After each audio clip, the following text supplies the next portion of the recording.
Disclaimer, यह कहानी पूरी तरह से काल्पनिक है और यह केवल मनोरंजन के उद्देश्य से बनाया गया है और हमारा मकसद किसी की भावनाओं को ठेस पहुंचाना नहीं है, बल्कि आपको दिलचस्प कहानियां सुनाना है। तो बिना किसी देरी के शुरू करते हैं आज का शानदार एपिसोड। उसकी आंखों में ईमानदारी देखकर ईशान ने सिर हिलाया और कहा, ओके थैंक यू, कल काम पर आना याद रखना। बार का नाम स्टार नाइट बार है, वहां पहुंचने पर मुझसे पूछना। उनके चेहरे पर बड़ी सी स्माइल थी। अगले दिन ईशान रात के खाने के ठीक बाद 7 बजे स्टार नाइट बार की ओर चल पड़ा। यूनिवर्सिटी टाउन एक उपनगरीय क्षेत्र था जो कई कॉलेजों और विश्वविद्यालयों से घिरा हुआ था। विश्वविद्यालय, teachers university, engineering college, city college और सिटी हेल्थ साइंस स्कूल थे। सच में आईवी लीग हाई स्कूल तकनीकी रूप से यूनिवर्सिटी टाउन के अधिकार क्षेत्र में था। आईवी लीग हाई स्कूल के विपरीत, जो यूनिवर्सिटी टाउन के किनारे पर स्थित था, स्टार नाइट बार इसके ठीक बीच में था। स्टार नाइट बार किसी भी तरह से छोटा नहीं है। यह शायद कुछ ही ब्लॉक के दायरे में तीसरा सबसे बड़ा बार है। अभी शाम के 7 बजे हैं और बार पहले से ही भरा हुआ है। ईशान ने मन ही मन सोचा।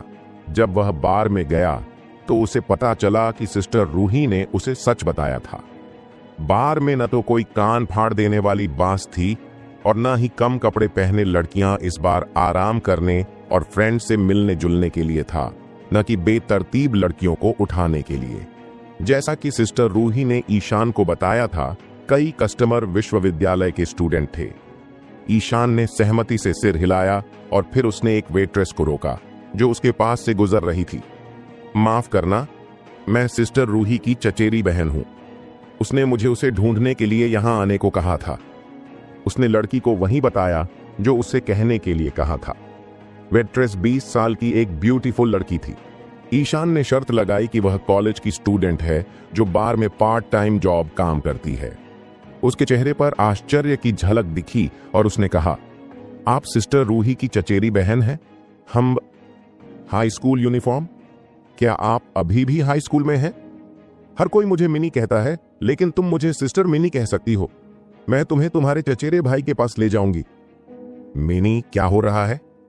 पीला चेहरा और धंसी हुई आंखों वाला एक लड़का लड़की के पास आया और गर्मजोशी से पूछा, बॉस?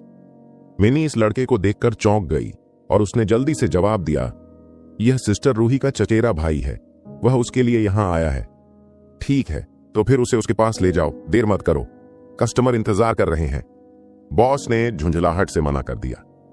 हां, मिनी ने अपना सिर नीचे किया और जवाब दिया। बॉस के चले जाने के बाद उसने अपनी जीभ बाहर निकाली और शरारती अंदाज में ईशान से कहा, बॉस, हमारे बार के वाइस मैनेजर हैं। हमने सुना है कि वह शहर के कुछ महत्वपूर्ण लोगों को जानते हैं और बार के एक बड़े हिस्से के मालिक हैं। उसे डराने मत दो, उसे बस लोगों पर भौंकना पसंद है। ईशान मुस्कुराया और कुछ नहीं बोला। उसने सोचा कि लड़की को एक बहुत ही सहज व्यक्ति होना चाहिए जो एक घटिया बॉस को बर्दाश्त कर सके। जब ईशान दूसरी मंजिल पर जनरल मैनेजर के कार्यालय में पहुंचा तो सिस्टर रूही के चेहरे पर एक बड़ी स्माइल फैल गई। अभिवादन समाप्त होने के बाद उसने मिनी से ईशान को नीचे ले जाने और सभी से उसका परिचय कराने के लिए कहा। बाद में ईशान को पता चला कि वह फ्रूट बॉय बनने जा रहा था और उसका काम सरल था। जब कस्टमर खाना ऑर्डर करते तो उसे फलों की थाली थामनी होती थी। हमारे स्टार नाइट बार में 3 लोग हैं जिनके साथ आप उलझना नहीं चाहेंगे। सिस्टर रूही एक थी और दूसरा बॉस था, मिनी ने ईशान से कहा। अफवाह थी कि भाई और बॉस का समर्थन कर रहे थे। वह यहाँ बहुत प्रभावशाली है और यहाँ तक कि सिस्टर रूही को भी ध्यान रखना पड़ता था कि जब भाई आसपास होते हैं तो वह क्या कहती हैं। आखिरी वाली हमारी बार की रेजिडेंट गर्ल है, उसे हमारे लिए काम पर लाने के लिए सिस्टर रूही ने उससे लगभग भीख मांगी थी। पिछले साल जिले में हुए पेजेंट शो में वह 20वें स्थान पर रही थी। वह बहुत से कस्टमर को आकर्षित करती है और बिजनेस के लिए अच्छी है, लेकिन बहुत ही गुस्सैल स्वभाव की है और छोटी छोटी गलतियों के लिए हमें दोषी ठहराती है।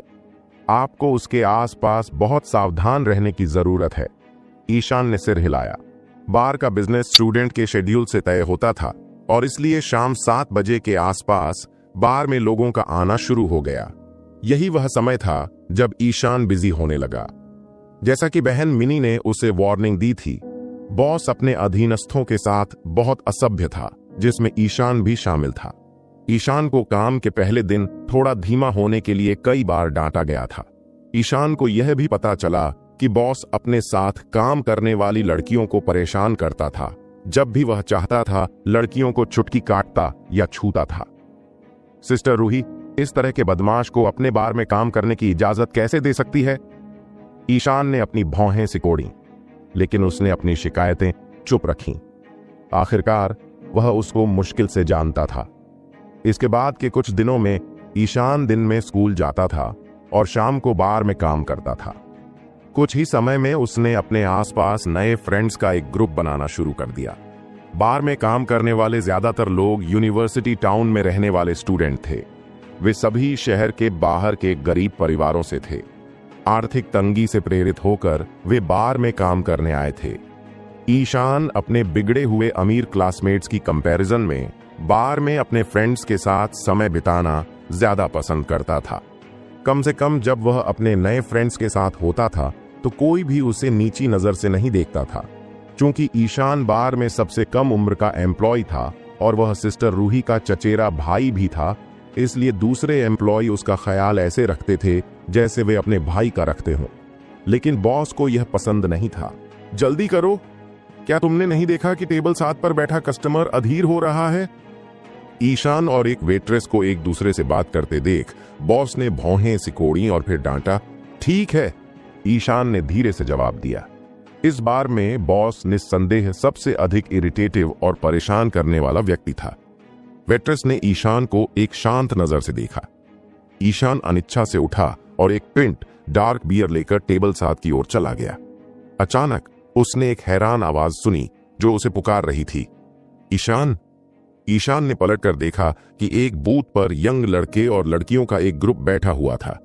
उनमें से एक रश्मि थी, जिसे उसने काफी समय से नहीं देखा था। तुम यहां क्यों हो? रश्मि ने ईशान को देखा जब वह अपनी सीट से उठी और उसके पास आई। ये कौन है रश्मि? तुम्हारा कोई फ्रेंड्स? कैन? चांदी के फ्रेम वाले चश्मे वाले एक आदमी ने पूछा। वह भीड़ में बाकी लोगों की कंपैरिजन में ज्यादा परिपक्व दिख रहा था और उसकी आवाज गर्मजोशी और अट्रैक्टिव थी। रश्मि की आंखों में चमक आ गई और उसने ईशान के चेहरे से नजर हटा ली। उसने जवाब दिया, वह मेरी मां की सबसे अच्छी फ्रेंड्स का बच्चा है और हम एक ही हाई स्कूल में पढ़ते हैं। उस आदमी ने सिर हिलाया और कहा, मेरा नाम उदय चंद्र है। चूंकि तुम रश्मि के फ्रेंड्स हो तो तुम हमारे साथ यहां क्यों नहीं आते? इसकी कोई जरूरत नहीं है, ईशान ने मना कर दिया। उसकी आवाज बहुत ठंडी थी। उसने पहली नजर में ही इस व्यक्ति को पहचान लिया था। वह उदय चंद्र था, ईशान का सबसे बड़ा कॉम्पिटिटिव। वह एक प्रतिष्ठित फैमिली से था और स्टूडेंट परिषद का अध्यक्ष था। वह विश्वविद्यालय में रश्मि का बीएफ था और बनने वाला था। यदि ईशान की याददाश्त सही है तो उदय चंद्र भी शशांक का फ्रेंड था। ईशान के लिए रश्मि को उदय चंद्र के साथ घूमते देखना पुराने घावों पर नमक छिड़कने जैसा था। मैं काम कर रहा हूं, आप लोग मजे करो। ईशान ने रश्मि को हल्के से सिर हिलाया और फिर वह मुड़ा और सीढ़ियों से उतरने लगा। अरे, 1 मिनट रुको। रश्मि एक पल के लिए रुकी, लेकिन फिर भी वह ईशान के पास आ गई। ऐसा लगता है कि दोनों के बीच जो दिख रहा है उससे कहीं ज्यादा है। उदय चंद्र के ठीक बगल में खड़े एक हट्टे कट्टे लड़का ने गहरी आवाज में कहा, उसका नाम मोहित है और वह स्टूडेंट परिषद में खेल रुचि ग्रुप का मिनिस्टर है। बूथ में बैठे अधिकांश अन्य लोगों की तरह मोहित भी एक स्टूडेंट था।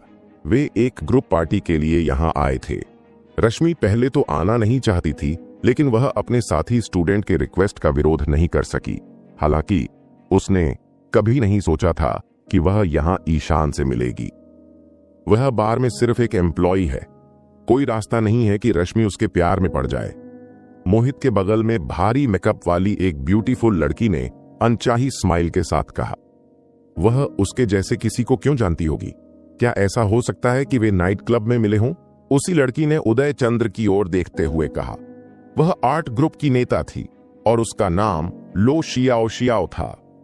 वह हमेशा उदय चंद्र को पसंद करती थी और रश्मि को अपना सबसे बड़ा कंपटीटर मानती थी।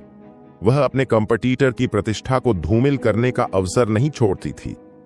उदयचंद्र का चेहरा शांत रहा, लेकिन उसकी आंखों में संदेह और ईर्ष्या झलक रही थी।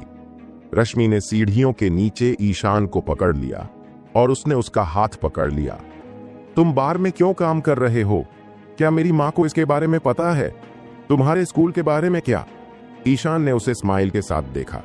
तुम्हें मेरे ग्रेड पता थे।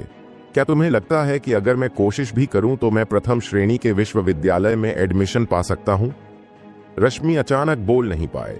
ईशान ने उसे और उसके पिता को बताया था कि उसके ग्रेड सोमगढ़ में शीर्ष 500 में थे। इसका मतलब है कि वह आईवी लीग हाई की रैंकिंग में सबसे नीचे है। अगर ईशान 24 घंटे 7 दिन पढ़ाई भी करने लगे तो भी उसे दूसरे दर्जे की यूनिवर्सिटी में दाखिला मिल जाएगा। इसके अलावा मैं यहाँ रात में सिर्फ 2 घंटे के लिए ही रहता हूँ। अगर मैं किसी अच्छे विश्वविद्यालय में दाखिला नहीं ले पाता तो मुझे खुद को समाज के लिए तैयार करना होगा, ईशान ने कहा। जब ईशान उससे बात कर रहा था, रश्मि ने अपने फ्रेंड्स को उसका नाम पुकारते हुए सुना। ईशान ने उसका हाथ खींच लिया और कहा, आपके फ्रेंड्स आपको ढूंढ रहे हैं, मुझे काम करना है। ईशान ने मुड़कर देखा और रश्मि को असमंजस में छोड़कर चली गई। उसे समझ नहीं आ रहा था कि इस खोज का क्या मतलब निकाला जाए। आखिरकार उसकी सहेली की आवाज ने उसका ध्यान खींचा। जब उसने पीछे मुड़कर देखा तो उसने देखा कि उदयचंद्र भी सीढ़ियों पर खड़ा था और उसे देख रहा था। वह पलटी और जल्दी से ऊपर की ओर चली गई।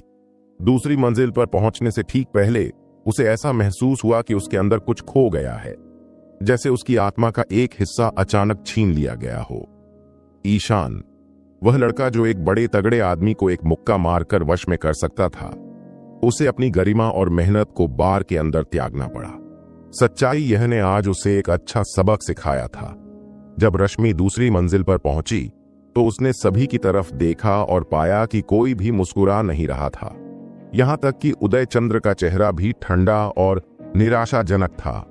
उसने मुस्कुराने की कोशिश की और फिर कहा, ठीक है, चलो उसके बारे में भूल जाते हैं और पार्टी करते हैं। हाँ, हम किसी अनजान आदमी को अपना मजा क्यों रोकने दें? मोहित ने मेज पर थपकी दी और कहा, यहां आओ, हॉट स्टफ। चलो भाई के नाम पर टोस्ट करते हैं। उदयचंद्र के अलावा कोई भी हमारी परिषद को वह 1 लाख रुपए प्रायोजन निधि नहीं दिला सकता था। बहुत बढ़िया, थैंक यू। रश्मि ने गिलास पकड़ा और उसमें से सारा पानी अपने गले में उड़ेल लिया। हालांकि जब गर्म शराब उसके पेट तक पहुंच गई तब भी उसने मन ही मन गहरी सांस ली। शायद हम सचमुच 2 अलग अलग दुनिया में रहते हैं। बार में हुई इस छोटी सी मुलाकात के बाद रश्मि ने ईशान से फिर कभी बात नहीं की। यहां तक कि जब वे स्कूल में एक दूसरे के पास से गुजरते थे तो वे बिना कोई बातचीत किए बस एक दूसरे को देखकर सिर हिला देते थे। रश्मि के साथ धीरे धीरे बढ़ती दूरी के बावजूद ईशान ने उत्कर्ष के साथ घुलना मिलना शुरू कर दिया था। हालांकि उसे ईशान के डेस्क मेट होने पर बहुत गर्व नहीं था, लेकिन कम से कम वह नए लड़के से बातचीत करने और कभी कभी उसके साथ घूमने फिरने के लिए तैयार था। अपने क्लासमेट्स की नजर में उत्कर्ष कक्षा में ईशान का सबसे करीबी फ्रेंड्स था। एक दिन क्लास लीडर दीपिका उन दोनों के पास आया और बोला, स्कूल की बास्केटबॉल टीम दोपहर में ट्रेनिंग लेगी। मैं चाहता हूं कि तुम दोनों पानी की बोतलें लाने में मदद करो। इससे पहले कि दोनों लड़के कुछ बोल पाते, दीपिका मुड़ा और चल पड़ा। उत्कर्ष ने दबी हुई आवाज में शिकायत की, जो भी हो, वह भगवान की तरह मानती है और हमारे साथ कुत्तों जैसा व्यवहार करती है। उसने पलट कर देखा कि ईशान चुप था, जिसे उत्कर्ष ने सहमति मान लिया। तुम उसके साथ बहुत अच्छे हो, एक दिन तुम्हें इसका पछतावा होगा। ईशान ने ऐसा दिखावा किया कि उसने अपने फ्रेंड्स की शिकायत नहीं सुनी और चुप रहा। दोपहर का खाना खाने के बाद वे बास्केटबॉल कोर्ट पहुंचे। उन्होंने पाया कि ज्यादातर सीटें पहले से ही लड़कियों ने ले ली थीं। वे बीच बीच में एक दूसरे से फुसफुसाते हुए उम्मीद से कोर्ट को देख रहे थे।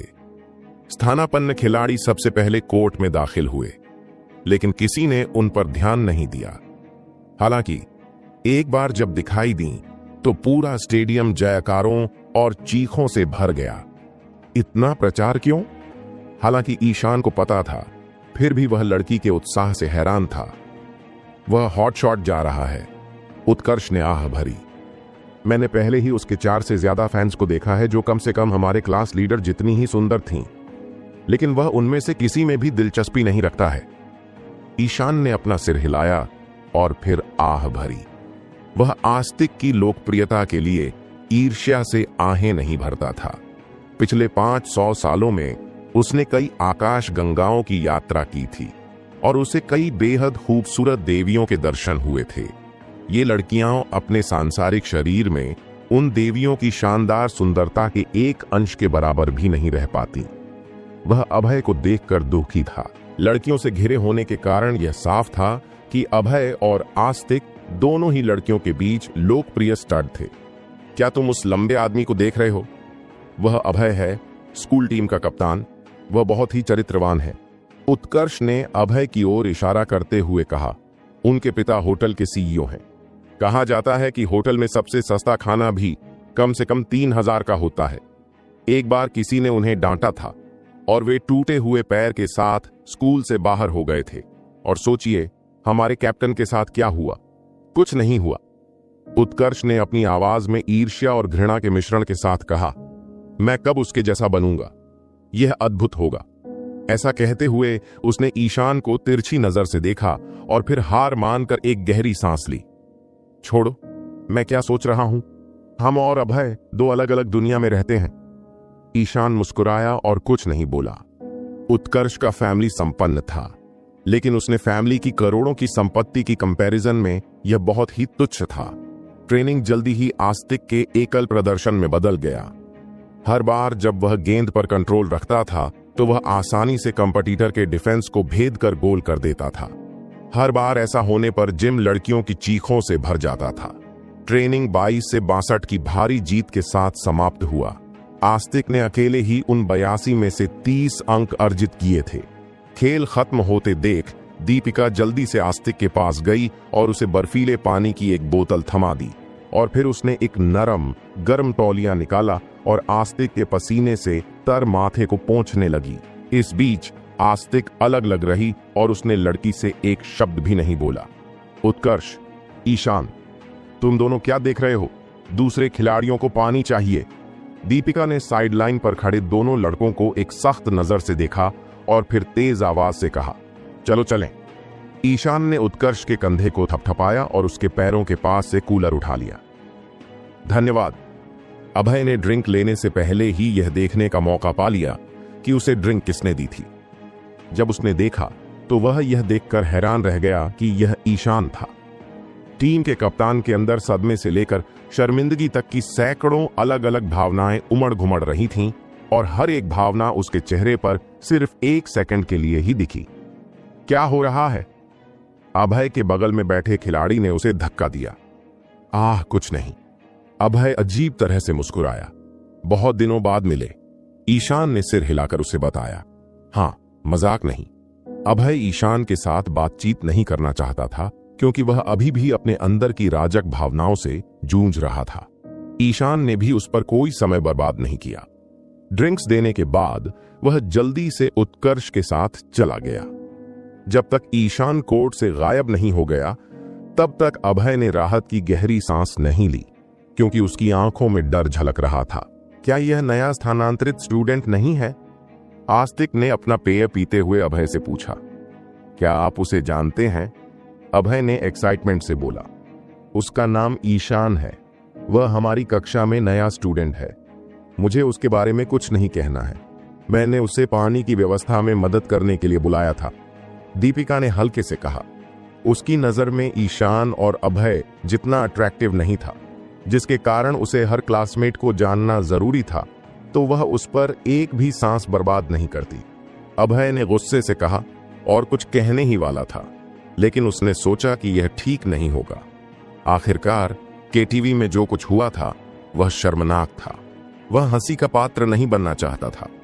उन सभी की जानकारी के बिना ईशान उनकी बातचीत सुन पा रहा था और वह दीपिका की अशिष्ट टिप्पणियों से बहुत प्रभावित नहीं हुआ। समय उड़ गया और ईशान को पता भी नहीं चला कि 2 सप्ताह बीत चुके थे। आज शाम पिछली कई शामों की तरह ईशान अपने घर की छत पर पैर मोड़कर बैठ गया और साधना करने लगा। सितंबर की शुरुआत से ही उसे एक बाधा का सामना करना पड़ रहा था। हालांकि आज उसे लगा कि उसके अंदर कुछ अलग है। उसकी साधना में बाधा दूर होने वाली है। उम्मीद है मैं आज रात के बाद फाउंडेशन स्थापना के मध्य चरण में प्रवेश करूंगा। वह चुपचाप बैठा रहा और शून्य नश्वर शोधन कला को अपना काम करने दिया। उसके चारों ओर हवा में छिपी आत्मा ऊर्जा के अनगिनत झोंकों में बदल गई और वे ईशान के शरीर के हर छेद और दरार के माध्यम से उसके शरीर में घुस गई। जैसे ही उसने अवरोध को तोड़ने के लिए ऊर्जा एकत्र की, शून्य नश्वर शोधन की कला ने भी गति पकड़ ली, जिससे उसका शरीर भूख से जितना संभव हो सके उतनी ऊर्जा को अवशोषित करने के लिए प्रेरित हुआ। आसमान में चांद ने भी कला की पुकार का जवाब दिया और ईशान पर मलाईदार रोशनी की किरणें बरसाईं। दूर से देखने पर ईशान का शरीर दूधिया सफेद चमक से भरा हुआ था। शून्य नश्वर शोधन कला की सहायता के बिना कोई भी साधक सूर्य और चंद्रमा जैसे खगोलीय पिंडों की ऊर्जा को अवशोषित करने में सक्षम नहीं था। यह शक्तिशाली कला किसी खगोलीय इकाई को ऊर्जा में बदलने में सक्षम थी, जिसे साधक द्वारा अवशोषित किया जा सकता था। जैसे जैसे ईशान की प्रणाली में सच्चा सार मजबूत होता गया, उसे लगा कि वह बाधा को तोड़ने के लिए लगभग तैयार है, लेकिन अभी तक नहीं। यहां तक कि आत्मा ऊर्जा और चंद्र ऊर्जा की संयुक्त शक्ति भी प्रतिरोध पर काबू पाने के लिए पर्याप्त नहीं थी। सौभाग्य से मैंने कुछ गोलियां छिपा कर रखी थीं। उसने 3 सार बढ़ाने वाली गोलियां निकाली और उन्हें निगल लिया। जैसे ही गोलियां उसके पेट में पहुंची, ईशान को अपने शरीर में गर्मी की लहर महसूस हुई और एक आनंदमय उत्साह ने उसके दिमाग पर कब्जा कर लिया। अंततः एक हल्की सी पॉपिंग ध्वनि के साथ वह अवरोध को तोड़कर साधना के अगले चरण में पहुंच गया। ऐसा प्रतीत होता था कि उसके शरीर को बनाने वाली अनगिनत कोशिकाएं एक साथ मिलकर एक प्रसन्न चित्त गायन मंडली में शामिल हो गई थीं, तथा उसके शरीर में मुक्त रूप से प्रवाहित हो रहे सच्चे सार के एकदम नए लेवल का वेलकम करते हुए गीत गा रही थीं। न केवल उसके शरीर में सच्चे सार में सुधार हुआ, बल्कि ईशान फिजिकली भी काफी मजबूत हो गया। इस प्रकार कई साधकों ने अपने प्रैक्टिस को वामिका के एक रूप के रूप में देखा था। केवल साधना के माध्यम से ही मनुष्य अपने नश्वर शरीर से ऊपर उठकर ब्रह्मांड के साथ एक हो सकता है और अंततः अमृता प्राप्त कर सकता है, जो वामिका का अंतिम लक्ष्य है। हालांकि ईशान फाउंडेशन की स्थापना के मध्य चरण में पहुंच गया था, लेकिन वह पहले जैसा ही दिखता था। हालांकि ईशान के अंदर वह बिल्कुल नया आदमी लग रहा था। ईशान ने गहरी सांस ली और फिर धीरे से खड़ा हो गया। 1 महीने के कठिन ट्रेनिंग के बाद अंततः वे फाउंडेशन स्थापना के मध्य चरण में प्रवेश कर गए। अगर एसेंस ऑफ एनहांसिंग पिल्स न होती तो मुझे अभी भी कम से कम आधे महीने तक संघर्ष करना पड़ता। ऐसा लगता है कि मुझे अब से ज्यादा पैसे कमाने पर ध्यान देना होगा ताकि मैं और जड़ी बूटियां खरीद सकूं। ईशान ने मन ही मन सोचा। अगले दिन ईशान को एक कॉल आया और उसे आश्चर्य हुआ कि यह शिवा का फोन था। शिवा ने उन्हें दोपहर के समय एक रेस्टोरेंट में इनवाइट किया और कहा कि वह उनसे पर्सनली माफी मांगना चाहते हैं। इनविटेशन पर कुछ विचार करने के बाद ईशान जाने के लिए सहमत हो गया। जब ईशान रेस्टोरेंट में पहुंचे तो उन्हें यह जानकर आश्चर्य हुआ कि शिवा के बॉडीगार्ड प्रतीक ने अपने हाथ को घायल कर लिया था। प्रतीक की बांह पट्टियों में लिपटी हुई थी और उसे एक गोफन में बांधा गया था। ईशान ने अनुमान लगाया कि किसी ने उसे तोड़ दिया होगा। यह किसने किया? ईशान ने एक्साइटमेंट से पूछा। वह प्रतीक की ताकत को पहले से जानता था। उस रात उसने प्रतीक को जो भी नुकसान पहुंचाया था वह बहुत पहले ही ठीक हो जाना चाहिए था, तो फिर उसका हाथ क्यों टूटा? अपने मन में कई सवाल लेकर ईशान शिवा के पास आया।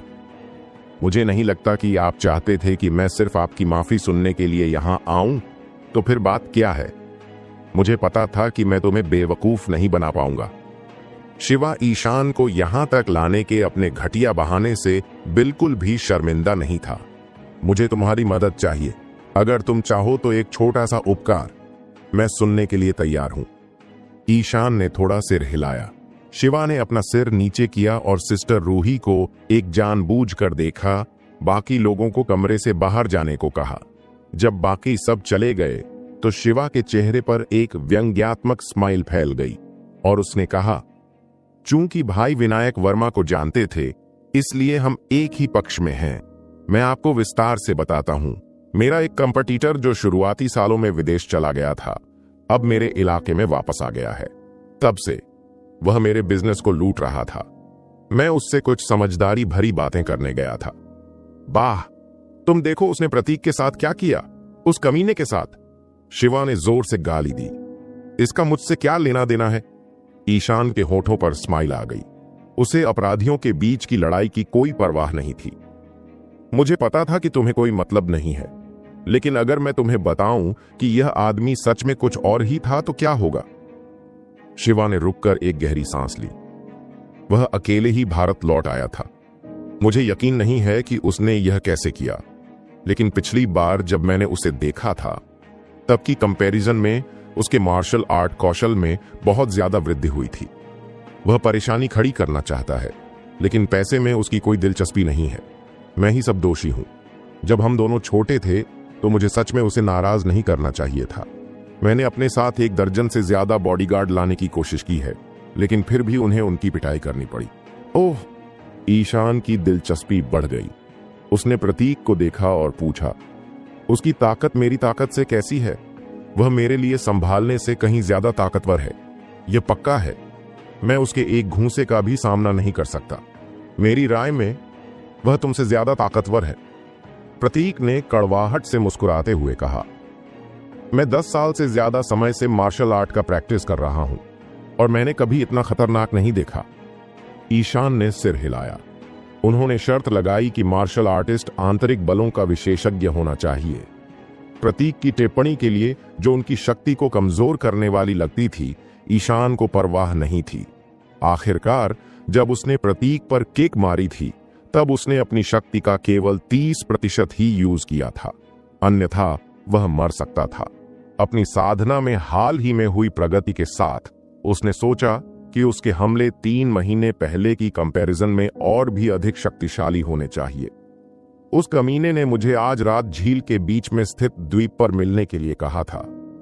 अगर भाई छोटू मेरे साथ आ सकें तो मैं बहुत खुश होऊंगा, शिवा ने विनती भरे स्वर में कहा। ईशान ने अपनी भौहें सिकोड़ लीं। कुछ ने उसे बताया कि इसमें जो दिख रहा है उससे कहीं ज्यादा है। हालांकि चूंकि उसे पैसे की जरूरत थी, इसलिए उसने स्वीकार किया कि आंतरिक बल का यूज करने वाले किसी अन्य मार्शल कलाकार से मिलने के लिए पैसे मिलने में कोई बुराई नहीं होगी।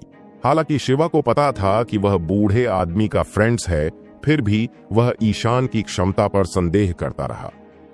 उसने ईशान को सिर्फ सुरक्षा उपाय के तौर पर साथ चलने के लिए आमंत्रित किया था। जरूर, मैं तुम्हारे साथ चलूंगा। ईशान ने सिर हिलाया। बहुत बढ़िया। शिवा ईशान के फैसले से बहुत खुश था। आपके जाने से पहले मैं आपको एक और शक्तिशाली मार्शल आर्टिस्ट से मिलवाना चाहता हूं। ईशान सही था। यह अन्य मार्शल कलाकार ही था जिस पर शिवा आज रात सच में भरोसा कर रहा था।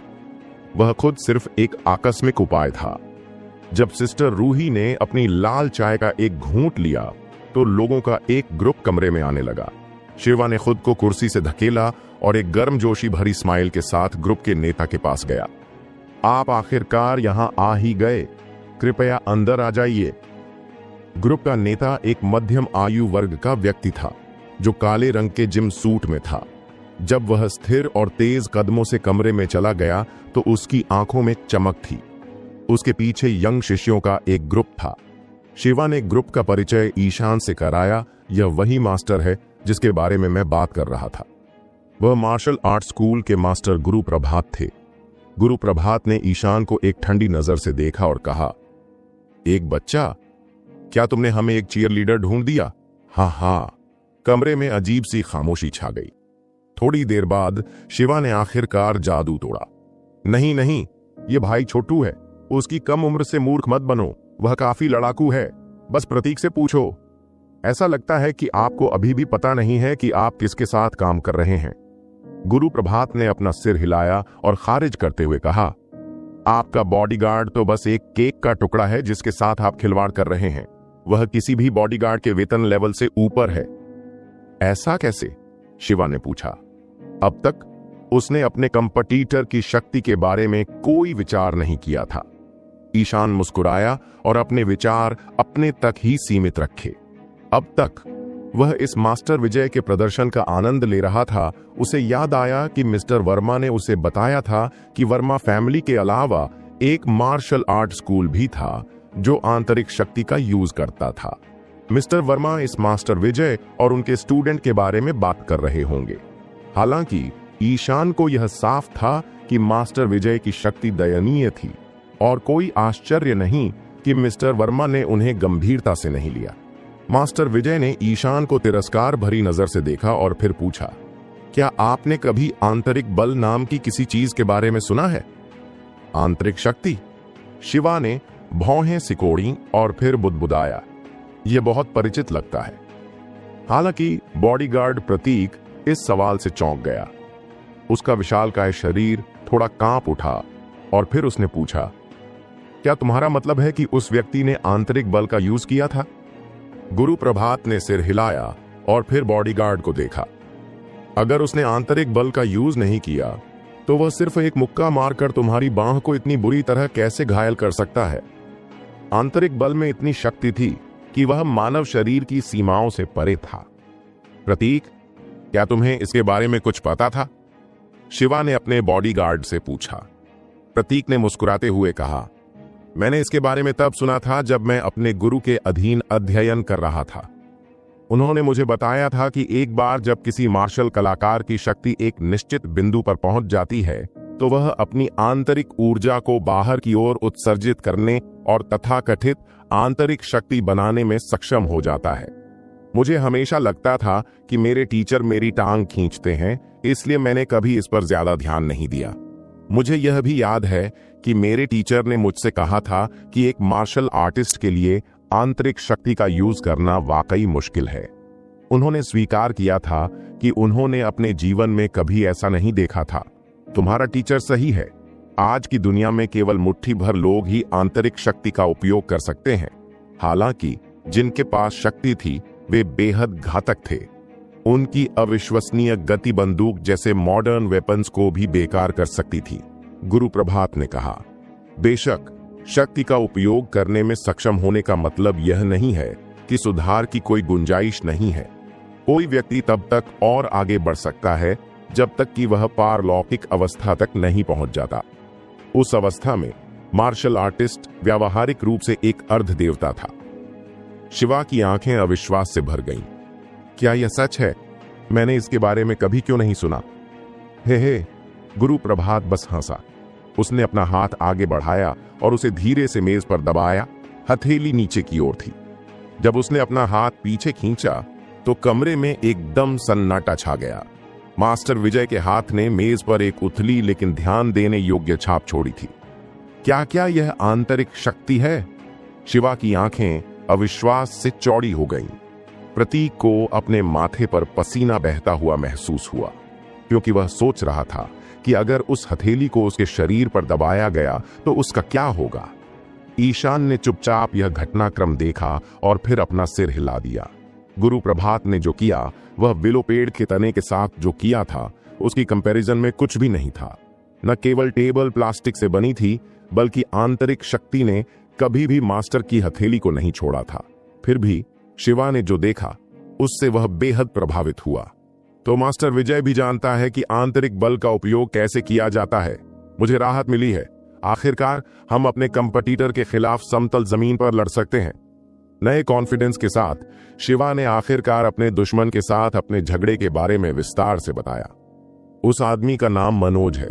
जब मैंने पहली बार अपनी कंपनी शुरू की थी तब हम व्यापारिक प्रतिस्पर्धी थे। कुछ अन्य प्रतिस्पर्धियों और मेरे द्वारा उस पर दबाव डालने के बाद उसकी कंपनी अंततः बंद हो गई और वह विदेश भाग गया। किसने सोचा होगा कि वह एक मार्शल आर्टिस्ट के रूप में वापस आएगा? मैं आपकी मदद के लिए भगवान का शुक्रिया अदा करता हूं, मास्टर विजय।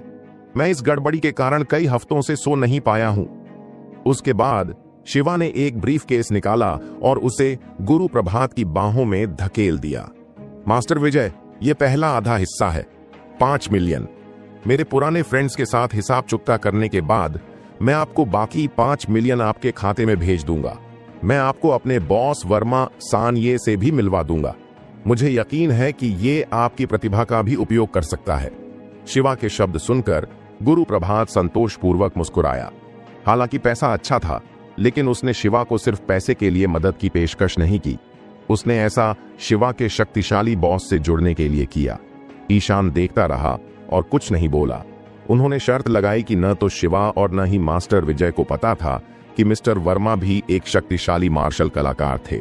सच में ये उनकी भतीजी भी गुरु प्रभात से ज्यादा शक्तिशाली आंतरिक बल विशेषज्ञ थी। खाने की मेज पर गुरु प्रभात जल्दी ही सबके ध्यान का केंद्र बन गया। हर कोई उस पर उस सुरक्षा के लिए फायदा था जिसका उसने वादा किया था।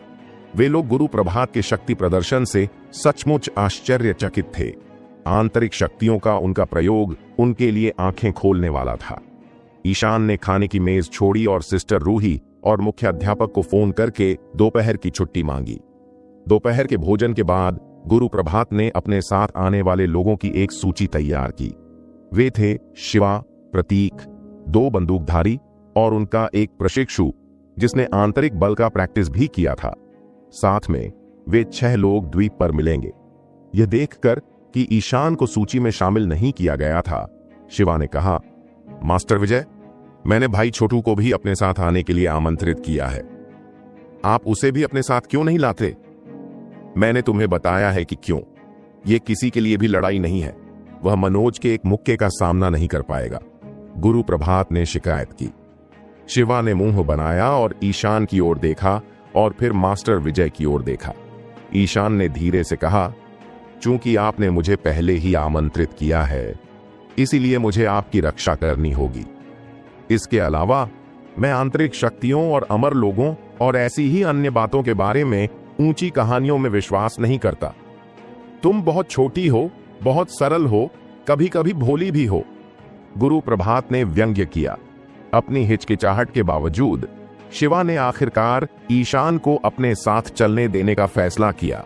आखिरकार यह लड़का उस बुजुर्ग व्यक्ति का फ्रेंड्स था। गुरु प्रभात ने नाक भौं सिकोड़ी और अनिच्छा से मामले को शांत होने दिया।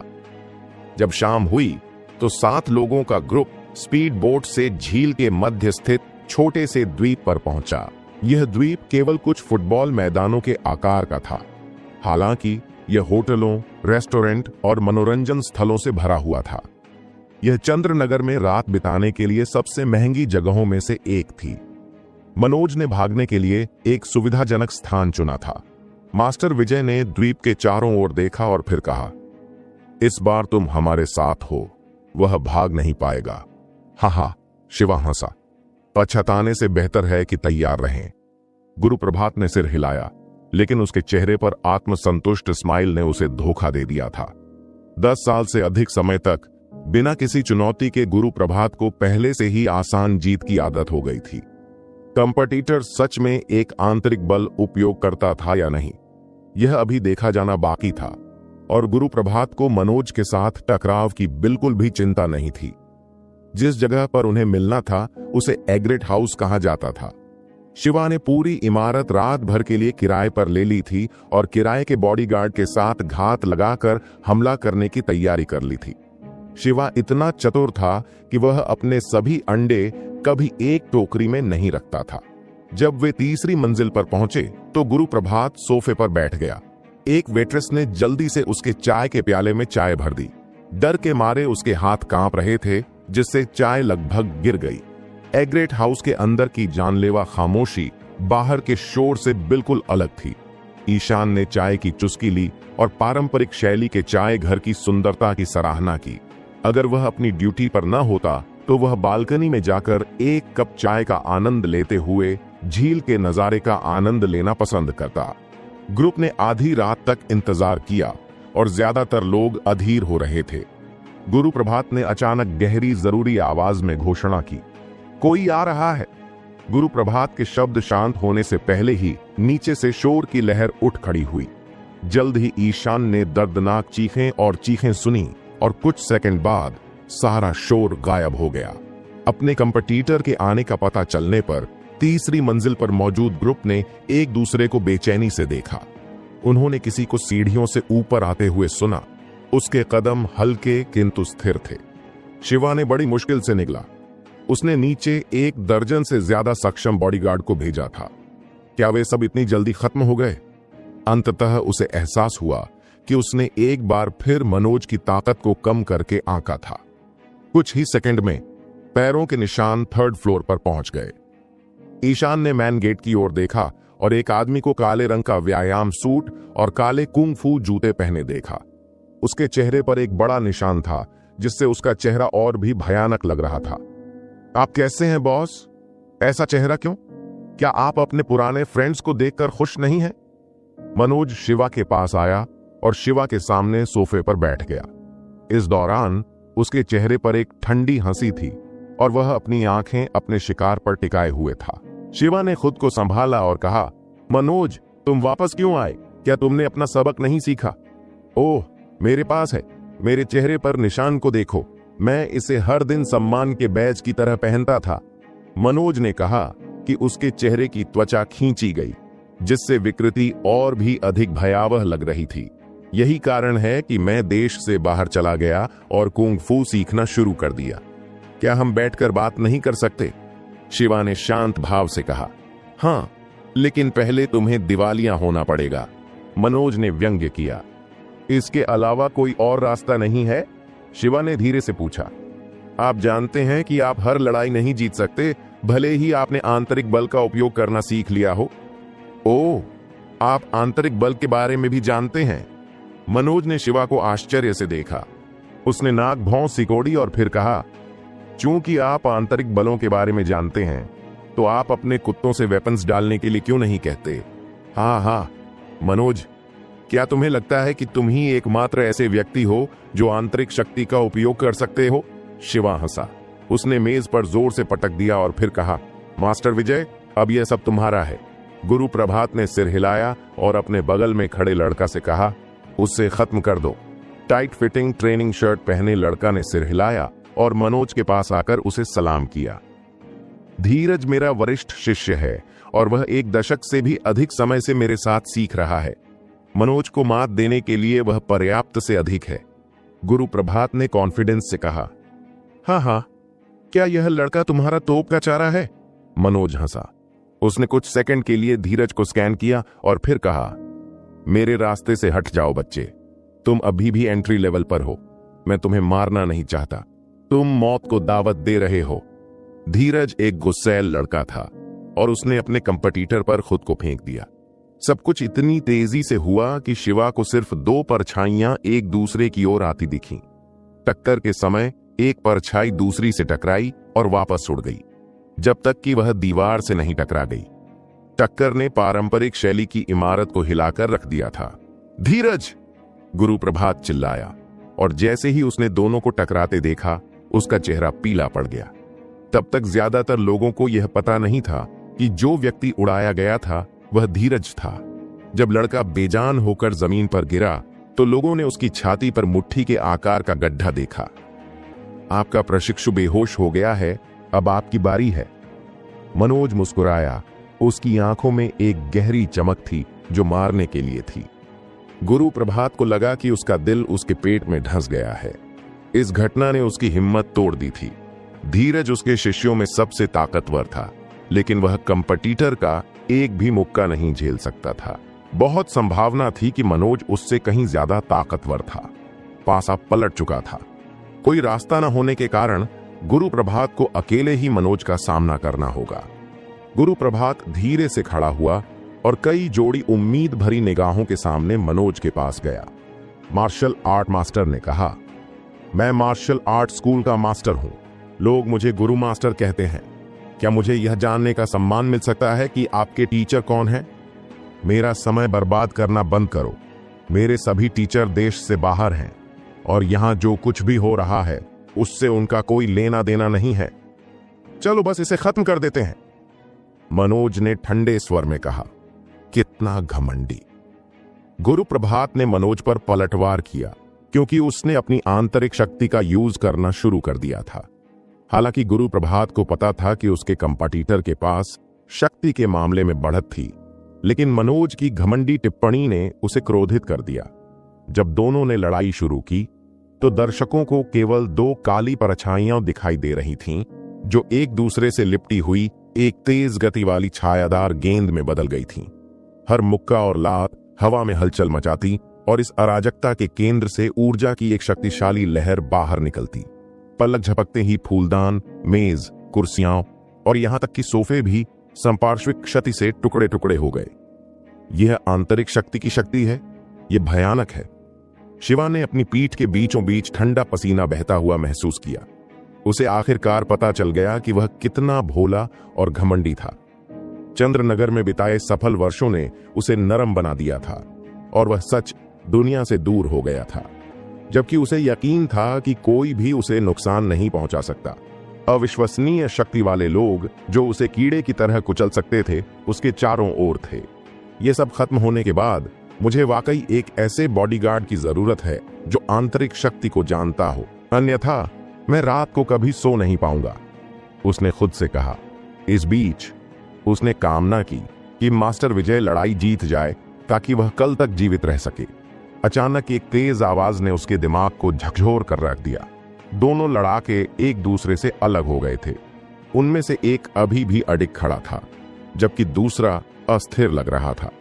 सभी लोग तब हैरान रह गए जब उन्हें पता चला कि इस लड़ाई में सबसे बुरी हार गुरु प्रभात की हुई। मास्टर विजय का शरीर बेकाबू होकर कांप उठा।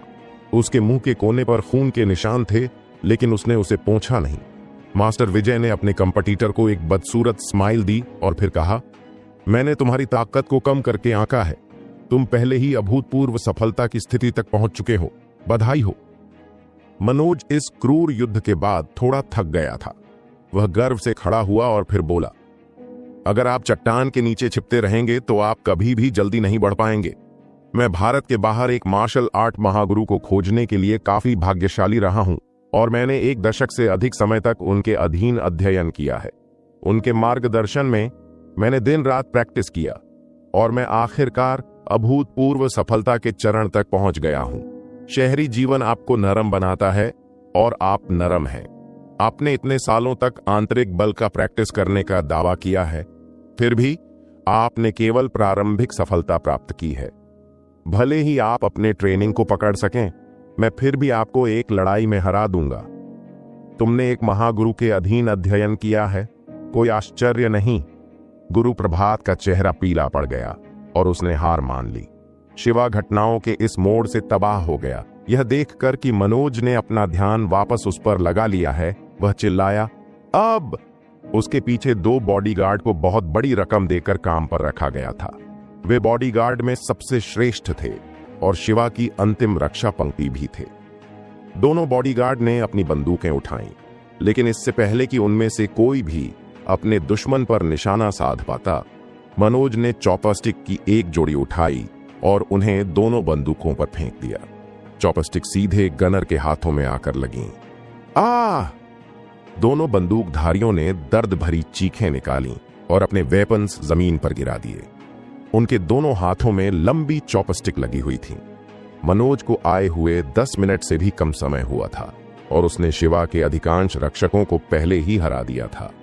मनोज द्वारा केवल 2 लोग ही सुरक्षित बचे थे, अपंग प्रतीक और ईशान, जो अभी भी महंगी चाय का आनंद ले रहे थे।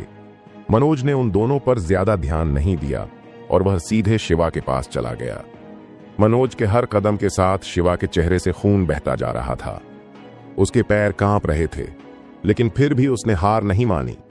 बीती बातों को भूल जाओ, यह कोई निजी मामला नहीं था। तुम्हें पता है, मैं बस वही कर रहा था जो व्यापार के लिए सबसे अच्छा है। अच्छा, अब अपने आप को देखो। तुमने खुद को मार्शल आर्ट में माहिर बना लिया है। तुम मेरे साथ क्यों नहीं जुड़ते? मैं तुम्हें अपनी आधी संपत्ति दे दूंगा। तुमने क्या कहा? हे, क्या तुम सच में सोचते हो कि मैं तुम्हारे पैसों के पीछे हूं? मनोज की आवाज बंद नहीं हुई। प्रतीक शिवा की रक्षा करने के लिए आगे बढ़ा और मनोज के एक आलसी हाथ के झटके से वह जमीन पर गिर गया। मैं इतने सालों से विदेश में हूं और मैंने तुमसे कम पैसे नहीं कमाए हैं। शिवा, तुम हमेशा एक चट्टान के नीचे रह रहे हो। मनोज आखिरकार उसके पास आया। उसने धीरे से अपने हाथ के पिछले हिस्से से शिवा के चेहरे पर तमाचा मारा। भाई, मुझे माफ कर दो, मुझे बहुत माफ कर दो। शिवा आखिरकार अपने आखिरी पड़ाव पर था। तुम्हें पता है कि मैं वर्मा फैमिली के लिए काम करता हूं, है ना? मैं काम करता हूं। अगर तुम मुझे मार दोगे तो ऐसा करने नहीं देगा। दोस्तों, आपको यह एपिसोड कैसा लगा हमें कमेंट करके जरूर बताएं और इस वीडियो को लाइक और शेयर करना ना भूलें। चलिए मिलते हैं एक नए एपिसोड के साथ।